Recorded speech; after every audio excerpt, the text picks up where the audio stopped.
ഭയം എന്ന വാക്കിനർത്ഥം ഭാവിയിൽ ഉണ്ടായേക്കാവുന്ന ആപത്തുകളെക്കുറിച്ചുള്ള ചിന്ത മാത്രമാണ്. എന്നാൽ കാലചക്രത്തിന്റെ അധിപനാരാണ്? കാലചക്രം സാക്ഷാൽ ഈശ്വരൻ മാത്രമാണ് ചലിപ്പിക്കുന്നത്. അപ്പോൾ ആരെങ്കിലും നമ്മെ നശിപ്പിക്കുവാൻ വേണ്ടി ഏതെങ്കിലും പദ്ധതികൾ തയ്യാറാക്കുകയാണെങ്കിൽ അവർക്ക് യഥാർത്ഥത്തിൽ നമ്മെ നശിപ്പിക്കുവാൻ സാധിക്കുമോ?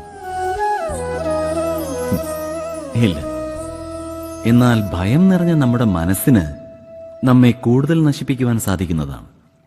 ഇത് തന്നെയല്ലേ സത്യം?